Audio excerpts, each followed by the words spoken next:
Hello everyone, welcome to youth educators academy.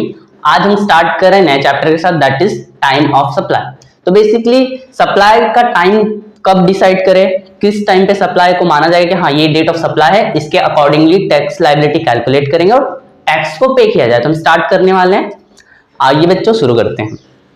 तो सबसे पहले सप्लाई ऑफ गुड्स देखेंगे, जिसके अंदर अलग अलग टाइप्स के सप्लाई होते हैं। जैसे कि पहला है supply under forward charge. Forward charge मतलब सिंपली सप्लायर ने गुड्स बेचा, हमसे टैक्स कलेक्ट किया, तो टैक्स पे कौन करेगा? सप्लायर ही करेगा, तो फॉरवर्ड चार्ज।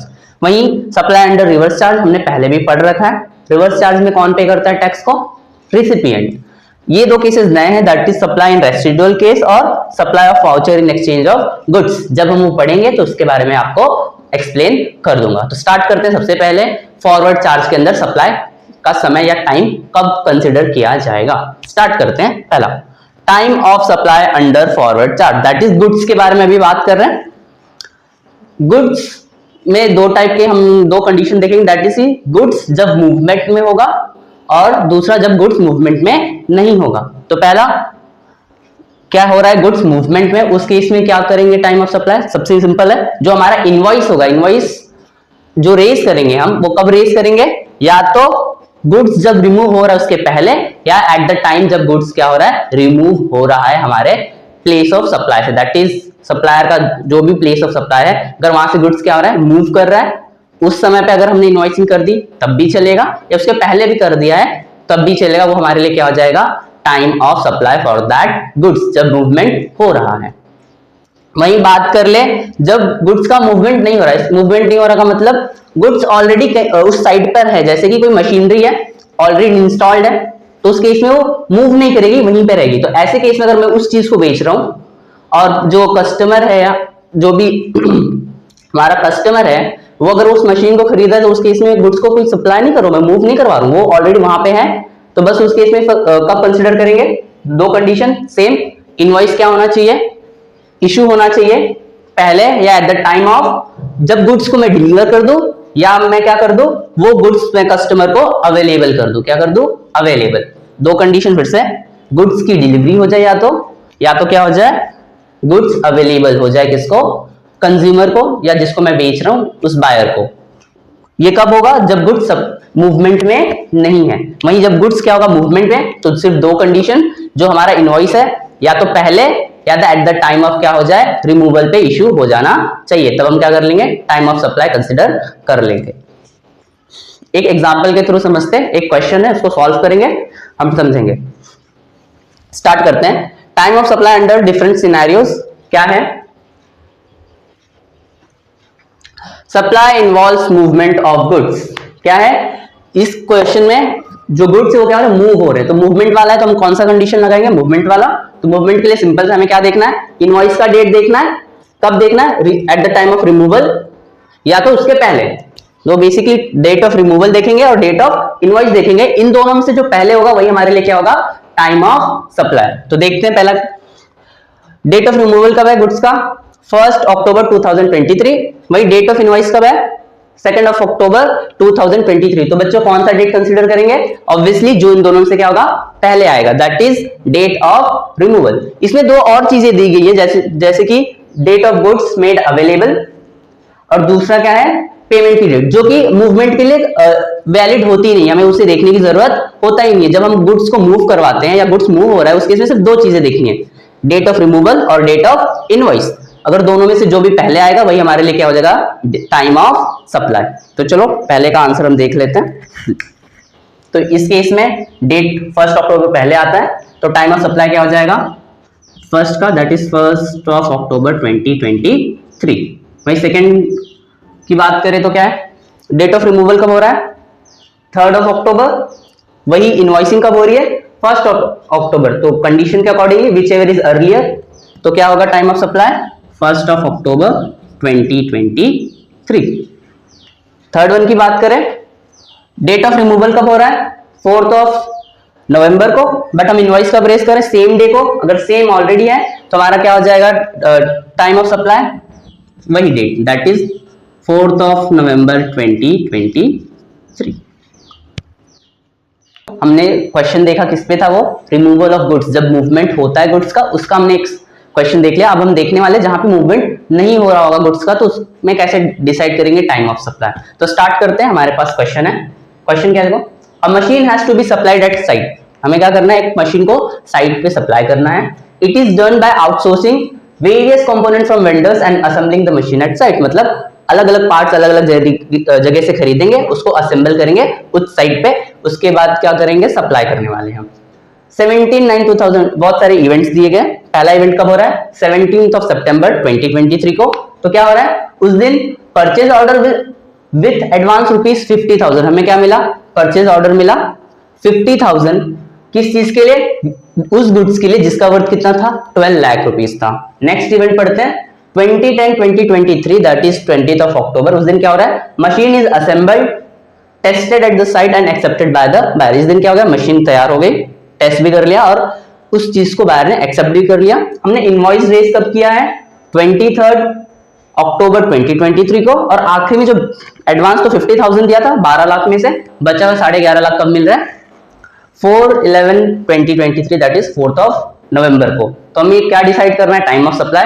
तो यहाँ पे मूवमेंट नहीं हो रहा, मशीन को साइट पे पहले बनाया जा रहा है और वहां पे उसको क्या किया जा रहा है, बायर को सप्लाई किया जा रहा है। तो ऐसे केस में मैंने क्या बताया था, दो कंडीशन याद रखनी है जब मूवमेंट नहीं होगा। तो सबसे पहला इनवॉइस को रेज करना है, कब करना है, लेकिन वहां पे दो चीजें, या तो जब गुड्स डिलीवर हो जाए या फिर जब गुड्स क्या हो जाए, कस्टमर को मेड अवेलेबल, मतलब एकदम तैयार करके कंडीशन में हम क्या कर दे, उसको पास कर दे। तो ये दो कंडीशन चेक करना है। हम देखते हैं जो सबसे पहली डेट है दैट इज 17 सितंबर 2023, वो किस चीज, वो क्या डिनोट कर रहा है, इस दिन हमें कुछ हुआ क्या, सिर्फ क्या हो रहा है, हमें ऑर्डर मिला है। तो क्या है, ऑर्डरिंग डेट है, ऑर्डर का डेट है। वहीं 2010-2023 को क्या हो रहा है, हमने मशीन बना दी और कस्टमर ने उसे एक्सेप्ट भी कर लिया। तो और हमारा इनवॉइसिंग डेट क्या है, 23/10। तो हमें क्या देखना पड़ेगा, ये दोनों डेट, कौन सी डेट, ये, कि जिस दिन गुड्स मेड अवेलेबल कर दिया, या तो वो, या तो जिस दिन हमने इनवॉइस को रेज किया। इन दोनों में से जो पहले आएगा वो हमारे लिए क्या होगा, टाइम ऑफ सप्लाई। तो यहाँ पे हम इनवॉइस बाद में रेज कर रहे हैं, बट हम उसके पहले गुड्स को मेड अवेलेबल कर चुके, दैट इज 20th अक्टूबर को। तो हमारे टाइम ऑफ सप्लाई क्या हो जाएगा, 20th अक्टूबर 2023। तो ये हमारे लिए क्या होगा, टाइम ऑफ सप्लाई। एक बार फिर से मैं रिवाइज करवा देता हूं आपको। टाइम ऑफ सप्लाई जब मूवमेंट हो रहा होगा और जब मूवमेंट नहीं होगा। जब हो रहा होगा तो हमें इनवॉइस रेज करना है दोनों केस में, बट इनवॉइस कब रेज करना है, या तो रिमूवल के पहले या तो रिमूवल के दिन, या तो रिमूवल के पहले या तो रिमूवल के दिन। उस केस में फिर क्या हो जाएगा, टाइम ऑफ सप्लाई। अगर जब मूवमेंट नहीं हो रहा तो इनवॉइस कब रेज करेंगे, या तो गुड्स जब डिलीवर हो जाएंगे या फिर जब गुड्स क्या हो जाएगा, कस्टमर को या बायर को मेड अवेलेबल, मतलब उसको हमने बना के तैयार करके हैंड ओवर कर दिया, उस दिन को हम कंसीडर करेंगे एज अ हमारा time of supply. Whether invoice अगर उसके पहले हो जा रही है तो बहुत अच्छी बात है, इनवॉइस की डेट को कंसीडर करेंगे। अगर इनवॉइस उसके पहले हम इश्यू नहीं कर रहे तो उस दिन करेंगे जिस दिन हमने क्या किया, गुड्स मेड अवेलेबल करवा दिया हमारे कस्टमर या बायर को। तो बच्चों हमने देख लिया removal of goods. Basically movement of goods में दो केसेस होते हैं, जब रिमूवल होता है और जब रिमूवल नहीं होता क्या होता है, डायरेक्टली मेड अवेलेबल होता है। अब हम बात कर लेते हैं कंटिन्यूअस सप्लाई ऑफ गुड्स, मतलब कि मैं एक ही महीने के एक ही सप्लायर से बहुत बार फ्रीक्वेंसी में क्या कर रहा हूँ, गुड्स को खरीद रहा हूँ, वो मुझे सप्लाई कर रहा है। तो ऐसे केस में डेट ऑफ सप्लाई क्या होगा, क्या टाइम ऑफ सप्लाई होगा, क्या कैसे डिसाइड करेंगे, आ जाओ देखते हैं। कंटिन्यूअस जब गुड्स का फ्लो होगा तभी देखेंगे कैसे। तो स्टार्ट करते हैं। कंटिन्यूअस सप्लाई ऑफ गुड्स होगा तो हमें तीन चीज को देखना है। पहले तो इनवॉइसिंग कब की है, स्टेटमेंट ऑफ अकाउंट्स में एंट्री कब की है और उसका पेमेंट कब रिसीव हुआ है। इन तीनों में से जो सबसे पहले आएगा वही हमारे लिए क्या हो जाएगा, टाइम ऑफ सप्लाई। फिर से इनवॉइस की date, account statement of account में एंट्री कब की है और पेमेंट कब पे किया है, मतलब बेसिकली सप्लायर ने रिसीव किया है। इन तीनों को हम देखेंगे और इन तीनों में से जो सबसे पहले आएगा वही क्या होता है, time of supply. Invoice, statement of accounts और successive payment received earlier of the following, वही होगा हमारे लिए टाइम ऑफ सप्लाई। तो हम सम्स के साथ स्टार्ट करते हैं। तो सम्स में मैंने यहाँ पे दे रखा है, डेट ऑफ इनवॉइस है, डेट ऑफ रिमूवल है, स्टेटमेंट ऑफ अकाउंट्स का डेट है और साथ ही क्या है, पेमेंट्स कब रिसीवर है वो डेट दिया गया है। तो पहला डेट ऑफ इनवॉइस, तो पहले तो हम फॉर्मेट बना लेंगे, फॉर्मेट एज इट इज, जो कॉलम रहेगा सब बनाएंगे, बस एक एक्स्ट्रा कॉलम बना लेंगे that is time of supply का। तो स्टार्ट करते हैं फर्स्ट वन से। पहले तो हम क्वेश्चन एज इट इज लिख लेंगे सॉल्यूशन के टेबल में भी, बस टाइम ऑफ सप्लाई को का जो कॉलम है उसको एज इट इज छोड़ देंगे। स्टार्ट करते हैं। 1 दिसंबर 2023, डेट ऑफ रिमूवल में क्योंकि कंटिन्यूअस सप्लाई हो रहा है तो दो दो डेट्स हैं, मतलब इस मंथ में 2 बार सप्लाई हुई है। 2023 05 of 12/2023 एंड पेमेंट कब रिसीव हो रहा है? 2 दिसंबर 2023। तो जैसे तीनों में से जो अर्लियर होगा तो हम देख लेते हैं। सबसे पहले इनवॉइसिंग कब हो रहा है? 1 दिसंबर को। स्टेटमेंट ऑफ अकाउंट्स में कब एंट्री हो रही है? 5 दिसंबर को। और वही रिसिप्ट कब हो रहा है? पेमेंट दैट इज 2 दिसंबर। तो इन तीनों में से सबसे पहले क्या आ रहा है? 1 दिसंबर, दैट इज इनवॉइसिंग पहले कर ली, तो वही हमारे लिए क्या होगा? टाइम ऑफ सप्लाई होगा। तो हम लिख लेंगे यहाँ पे 1 दिसंबर 2023। सेम वे हम करेंगे सेकंड कंडीशन में जो डेट्स दी गई हैं वही 3 अर्लियर ऑफ द, वो तीनों में से जो पहले आ रहा है वही हमारे लिए क्या होगा? टाइम ऑफ सप्लाई होगा। तो लिख लेते हैं 21 जनवरी, यहाँ पे हमारा गुड्स कब कब सप्लाई हुआ है। देन स्टेटमेंट में एंट्री हुई है 5 जनवरी को, और हमें पेमेंट रिसीव कब हुआ है? 10 फरवरी को। तो सेम हम देखेंगे अर्लियर ऑफ द फॉलोइंग।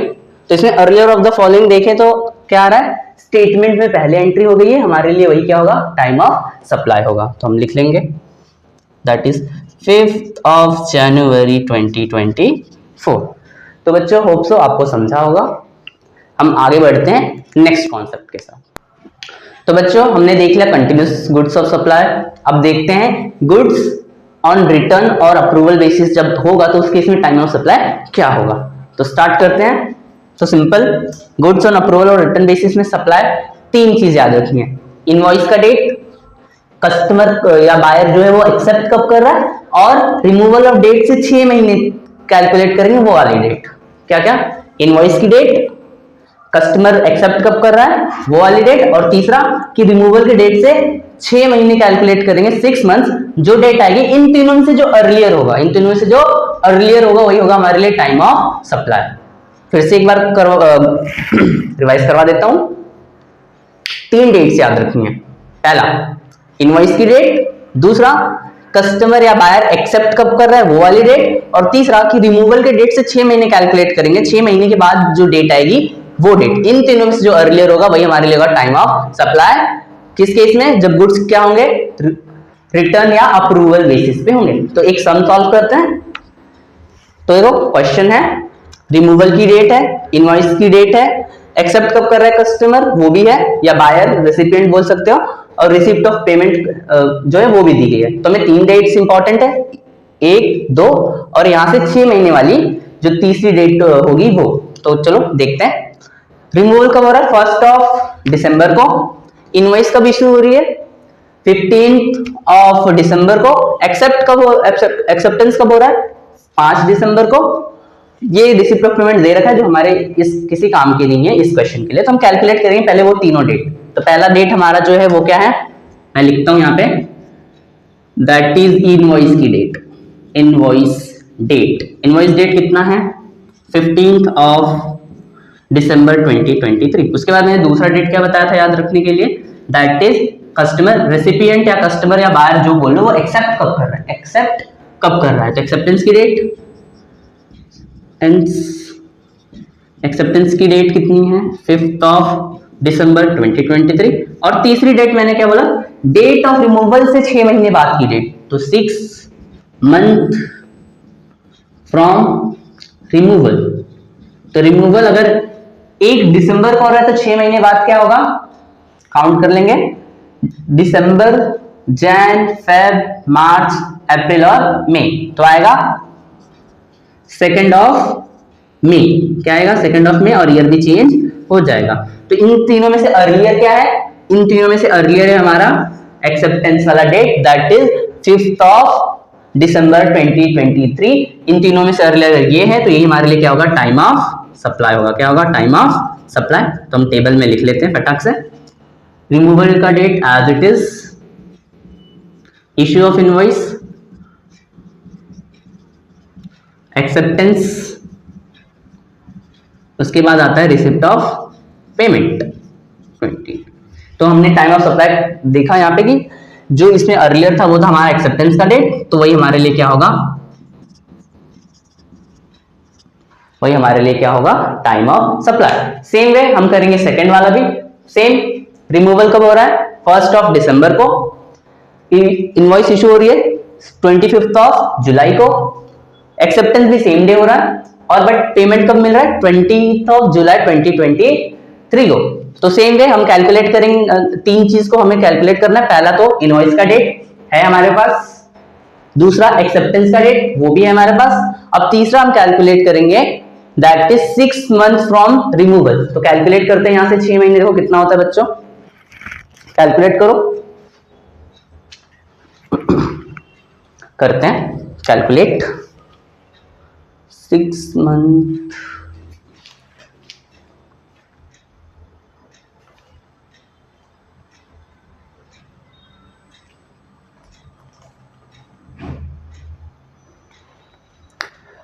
दिसंबर, जनवरी, फरवरी, मार्च, अप्रैल, मई, जून। तो डेट क्या आएगा, 1 जून 2024।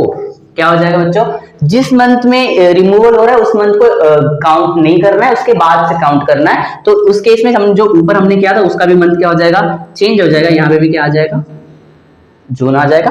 फिर से एक बार बता देता हूं, रिमूवल के डेट से 6 महीने, जिस मंथ में हम कर रहे हैं उसको इग्नोर करो, उसके अगले मंथ से काउंट करेंगे। जनवरी, फरवरी, मार्च, अप्रैल, मई, जून। तो 6 मंथ कब आ रहा है, 1 जून 2024। और हमारा डेट ऑफ इनवॉइस क्या है, 25/7/2023।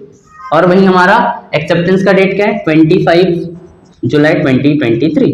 तो तीनों में से अर्लियर क्या है, 6 month from the date of removal, वो अर्लियर है। तो वही हमारे लिए क्या हो जाएगा, टाइम ऑफ सप्लाई। बट लिखते वक्त आप 1 नहीं लिखोगे, क्या लिखोगे, एक डे एक्स्ट्रा लिखोगे। तो क्या लिखोगे यहाँ पे टाइम ऑफ सप्लाई के लिए, 2 जून 2024। ये तुम्हारे लिए हो जाएगा टाइम ऑफ सप्लाई। बाकी डेटा तुम्हें एज इट इज लिख लेना है।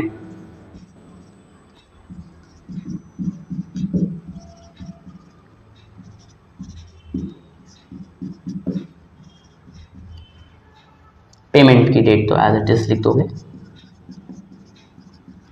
एक बार फिर से गो थ्रू करवा देता हूं सम्स की। 3 चीजें याद रखनी है। 3 चीजें कौन सी, पहला डेट ऑफ इनवॉइस, दूसरा कस्टमर ने एक्सेप्ट कब किया है, रेसिपिएंट ने एक्सेप्ट कब किया है, तीसरा रिमूवल से 6 महीने। तो लेकिन रिमूवल से 6 महीने कैलकुलेट कैसे करोगे, जिस मंथ में सप्लाई कर रहे हो उसको इग्नोर करोगे, उसके अगले महीने से काउंट करना स्टार्ट करोगे, काउंट करोगे। अब इन तीनों में से जो अर्लियर आएगा वही तुम्हारा क्या होगा, time of supply. Hope so आपको समझा होगा। अब हम आगे चलते हैं अगर नेक्स्ट कॉन्सेप्ट के साथ, that is supply under reverse charge. Goods के अंदर, फॉरवर्ड चार्ज के अंदर हमने क्या क्या सीखा, एक बार फिर से रिवाइज करवा देता हूं। पहले हमने सीखा मूवमेंट ऑफ गुड्स, उसी के अंदर एक था जहां पे मूवमेंट नहीं हो रहा था। उसके बाद हमने सीखा कंटिन्यूअस सप्लाई, और उसके बाद हमने लास्ट में सीखा that is goods on approval और रिटर्न बेसिस। ये थे फॉरवर्ड चार्ज के अंदर। अब हम स्टार्ट करेंगे goods under reverse charge basis. क्या स्टार्ट करने वाले हैं, goods under reverse charge basis. तो बच्चों स्टार्ट करते हैं time of supply under reverse charge. Reverse charge क्या होता है हमें पता है कि जब जो रेसिपिएंट होता है अगर उसे ही टैक्स भरना पड़ जाए, उसे ही जीएसटी गवर्नमेंट को फाइल करना पड़ जाए, तो उसको हम बोलते हैं रिवर्स चार्ज के अंदर वो जो हमारा रेसिपिएंट है वो टैक्स को भर रहा है। तो उसके अंदर टाइम ऑफ सप्लाई कब कंसीडर करेंगे, आइए देखते हैं। तो time of supply under reverse charge के केस के अंदर भी हमें कितनी चीजें याद रखनी है, 3 चीजें। पहला कि गुड्स रिसीव कब हुआ, दूसरा जो पेमेंट है हमारे बुक में हमने कब एंट्री की या फिर हमारे बैंक से डेबिट हुआ, इन दोनों में से जो भी पहला का वो, और जो तीसरा चीज है कि डेट ऑफ इनवॉइस, इनवॉइसिंग की डेट दी रहेगी क्वेश्चन में, वहां से 30 डेज कैलकुलेट करेंगे। कितने डेज? 30 डेज। इन तीनों में से जो अर्लियर होगा हमारे लिए वो क्या होगा? Time of supply. फिर से गुड्स रिसीव कब हुए, दूसरा पेमेंट कब डिडक्ट हुआ, या तो बुक ऑफ अकाउंट में या फिर बैंक अकाउंट में, जो अर्ली होगा उनमें से, उन दोनों में से कोई एक, और आखिरी में that is 30 days from date of invoicing. Invoicing के डेट से 30 दिन कैलकुलेट करेंगे, जो डेट आएगा फिर इन सबको क्या करेंगे, देखेंगे जो इन सब में से अर्लियर होगा वो हमारे लिए क्या होगा? Time of supply. चलो क्वेश्चन को देखते हैं, फिर समझेंगे कि कैसे सॉल्व करना है। ठीक है, स्टार्ट करते हैं।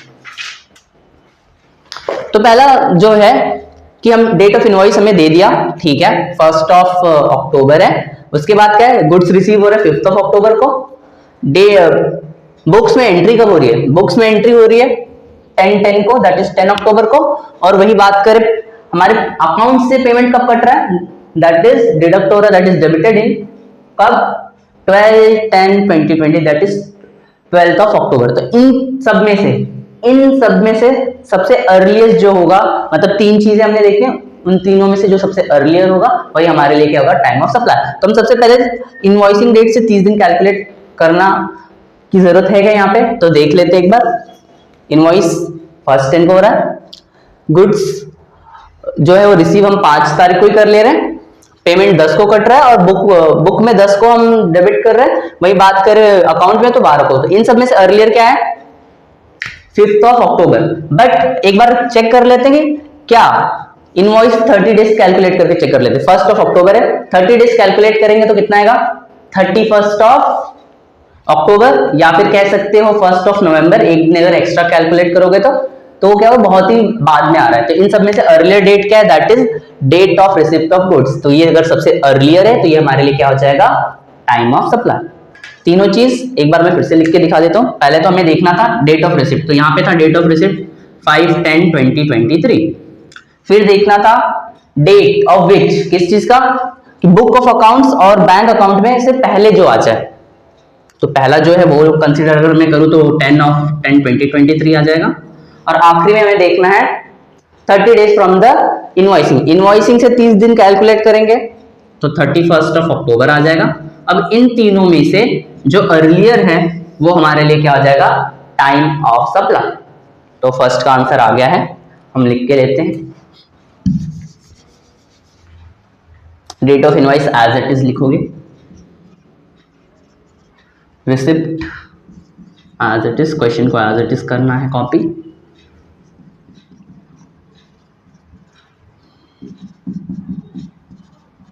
और टाइम ऑफ सप्लाई, क्योंकि डेट ऑफ रिसिप्ट पहले आ रहा है तो हम लिखेंगे time of supply as 5 October 2023। Next क्या है? इनवॉइस 1 अक्टूबर को ही हो रहा है, रिसिप्ट 15 को हो रहा है, पेमेंट बुक में कब डेबिट हो रहा है, दैट मतलब एंटर हो रहा है, दैट इज 10 अक्टूबर को। और वही debit in the bank account में डेबिट कब हो रहा है? 12 अक्टूबर को। इन सब में सबसे अर्लियर क्या है? तो हम देखें तो अर्लियर आ रहा है हमारा date of payment in books, क्योंकि यहां से 30 दिन तो ऑलरेडी बहुत ज्यादा आएगा, 31 अक्टूबर वो तो वैसे ही बहुत पीछे है। तो इस सब में अर्लियर क्या आ रहा है? That is date of payment in books, that is 10/10/2023। वही हमारा क्या हो जाएगा? टाइम ऑफ सप्लाई हो जाएगा। फिर से लिख के लेते हैं 2023, 15/10/2023, 10/10/2023, 12/10/2023। तो यहाँ पे हमारा जो बुक्स में पहले डेबिट हो रहा है रिसिप्ट होने के पहले ही, तो जो सबसे पहले आएगा इन तीनों में से मैंने जैसे बता रखा है, तो यहाँ पे हमारा टाइम ऑफ सप्लाई क्या हो जाएगा? 10/10/2023। या तो हम सिंपली अगर 3 नहीं 4 भी कंसिडर कर सकते हैं, सब में ये सब जो एंट्री सबको देखना है, उसमें से जो सबसे पहले आएगा वो हमारे लिए क्या होगा? टाइम ऑफ सप्लाई होगा। ठीक है, स्टार्ट करते हैं तीसरे के साथ। डेट ऑफ इनवॉइस है, रिसिप्ट है, पेमेंट है और डेबिट दोनों ही दे रखा है, दोनों ही पेमेंट्स, एक बुक का और एक बैंक का। तो फिर से सेम पहले कैलकुलेट कर लेंगे, दैट इज रिसिप्ट कब हो रहा है? 15/10/2023 को रिसिप्ट हो रहा है। उसके बाद मैंने क्या बोला? Payment entered in the book of accounts या फिर डेबिट हो रहा है बैंक में। इन दोनों में से जो अर्लियर होगा, तो देख लेते हैं इन दोनों में से अर्लियर क्या है? दैट इज 10 अक्टूबर 2023। और उसके बाद मैंने बताया कि हमें कैलकुलेट करना है इनवॉइस डेट से 30 डेज। तो 30 डेज कैलकुलेट करेंगे, तो यहाँ से 30 डेज कैलकुलेट करेंगे तो 31 अक्टूबर 2023 आएगा। अब इन तीनों में से जो अर्लियर होगा, इन तीनों में से जो क्या होगा, अर्लियर होगा हमारे लिए, वो टाइम ऑफ सप्लाई होगा। तो इस केस में थर्ड वन के लिए क्या होगा, 10 अक्टूबर 2023। बाकी क्वेश्चन का एज इट इज कॉपी कर लेना है। 15, 10,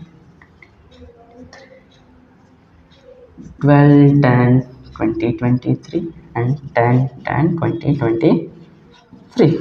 तो चलते हैं लास्ट क्वेश्चन, लास्ट ट्रांजैक्शन की तरफ। इसमें भी एज यूजुअल हमें क्या है, इनवॉइस पता है, गुड रिसीव्ड हो रहा है वो भी है हमारे पास।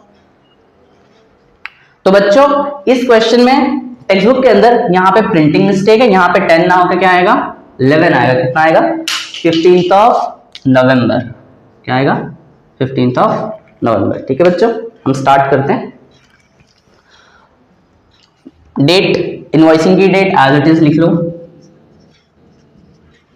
रिसिप्ट एज इट इज लिख लीजिए, डेट ऑफ पेमेंट जो कि बुक्स में है वो भी दी गई है, वो भी एज इट इज लिख लेंगे, और उसके बाद दी गई है जो बैंक से कट रहा है वो भी। अब हमें वही सेम चीज, जैसे मतलब पहले तो डेट ऑफ रिसिप्ट लिखोगे, लिख लिया डेट ऑफ रिसिप्ट, फिर लिखूंगा पेमेंट इन बुक और डेबिट इन बैंक, दोनों में से जो पहले आ रहा है, दोनों में से क्या जो आ रहा है पहले, तो पहले ये। और तीसरा कि डेट ऑफ इनवॉइस से 30 डेज, डेट ऑफ इनवॉइस से कितना, 30 डेज, तो कैलकुलेट करेंगे 30 डेज, तो वो आता है 31 अक्टूबर। कितना आता है, 31 अक्टूबर। बट जब लिखना होगा बुक में तो हम क्या लिखते हैं, 31 ना लिख के क्या लिखते हैं, एक दिन एक्स्ट्रा लिखते हैं। क्या लिखते हैं, एक दिन एक्स्ट्रा, तो क्या आ जाएगा 1 नवंबर। क्या आ जाएगा, 1 नवंबर। तब इन तीनों में से अर्लियर क्या है, 1 नवंबर, तो ये हमारे लिए क्या हो जाएगा, टाइम ऑफ सप्लाई। तो टाइम ऑफ सप्लाई क्या आएगा इस केस पे, 1 नवंबर 2023। क्या आएगा, 1 नवंबर 2023। एक बार फिर से गो थ्रू करवा देता हूं। हमें तीन चीज नोटिस करना है, उन सब में से जो अर्लियर आएगा वही हमारे टाइम ऑफ सप्लाई होता है। तो सबसे पहले डेट ऑफ रिसिप्ट, कब रिसिप्ट हुआ। दूसरा बैंक से या बुक ऑफ अकाउंट्स में से, दोनों में से जो पहले डेबिट हो रहा है, मतलब बेसिकली कट रहा है, उन दोनों में से जो पहले होगा वो। और आखिरी में देखना है कि इनवॉइसिंग से 30 डेज कैलकुलेट करने के बाद जो डेट आएगी, इन तीनों में से जो अर्लियर होगा वही हमारे लिए क्या होगा, टाइम ऑफ सप्लाई होगा।